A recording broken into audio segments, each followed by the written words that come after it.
Assalamualaikum warahmatullahi wabarakatuh. Saya dari kelompok 1 akan merevisi makalah yang berjudul Perekonomian dan Makroekonomi. Masalah yang akan kami ungkit yaitu mengenai kemiskinan di Indonesia.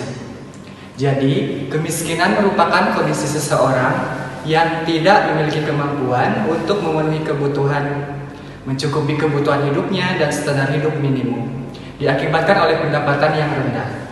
Kemiskinan secara umum dialami oleh beberapa negara di dunia, khususnya bagi negara kita berkembang. Masalah kemiskinan menjadi prioritas pembangunan karena kemiskinan merupakan masalah yang kompleks dan bersifat multidimensional yang disebut juga ketidakmerataan. Mungkin itu yang bisa saya sampaikan. Untuk pemateri kedua akan disampaikan oleh Saudari Amelia. Jadi di sini ada grafik kemiskinan di negara Indonesia dari tahun 2018 sampai tahun 2022. Pada tahun 2018, 9,82% atau setara dengan 25,95 juta jiwa. Dan pada tahun 2019, 9,41% atau setara dengan 25,14 juta jiwa. Terus di tahun 2020, 9,78% atau setara dengan 26,42 juta jiwa. Pada tahun 2021, 10,14% atau setara dengan 27,54 juta jiwa.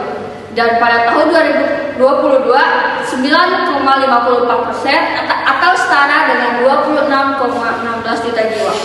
Usaha pemerintah dan masyarakat untuk terus mengentaskan kemiskinan makin menghasilkan hasil yang positif. Selanjutnya, yaitu pemateri ketiga oleh Saudari Sandra.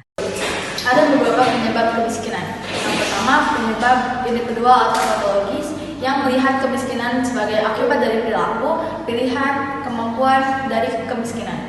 Yang kedua, penyebab keluarga yang menghubungkan kemiskinan dengan pendidikan keluarga. Yang ketiga, penyebab subbudaya atau subkultural yang menghubungkan kemiskinan dengan kehidupan sehari-hari, dipelajari atau dijalankan dalam lingkungan di sekitarnya. Yang keempat, yaitu penyebab agensi sebagai akibat dari aksi orang lain termasuk pemerintah dan ekonomi.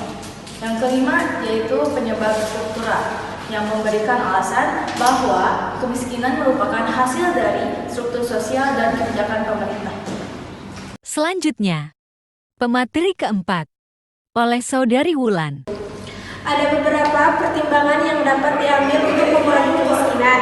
Yang pertama, pendidikan yang berkualitas. Investasi dalam pendidikan yang berkualitas salah satu kunci untuk mengatasi kemiskinan. Yang kedua, menciptakan kesadaran. Yang ketiga, akses ke pelayanan kesehatan yang terjangkau dan mudah dicontoh. Yang keempat, melakukan donasi. Yang kelima, menghilangkan kesenjangan gender, menciptakan pekerjaan di seluruh dunia.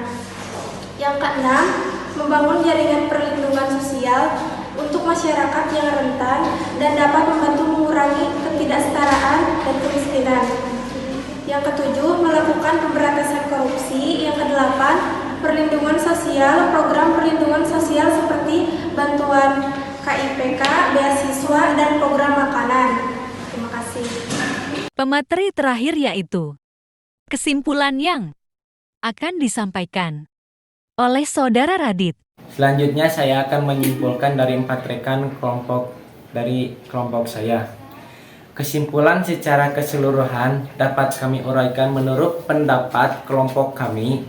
Perekonomian adalah sebagian besar kegiatan tentang bagaimana cara kita mengelola sumber daya yang terbatas, mempengaruhi kebutuhan dan keinginan dalam waktu jangka panjang. Jadi, keseluruhan dari semua aktivitas ekonomi adalah dalam suatu wilayah, sementara makroekonomi adalah studi tentang aspek-aspek besar dari perekonomian tersebut, seperti pertumbuhan ekonomi, kemiskinan, inflasi, dan pengangguran, dan kewenangan hak pemerintah dalam menyangkut tentang seluruh perekonomian. Ekonomi makro juga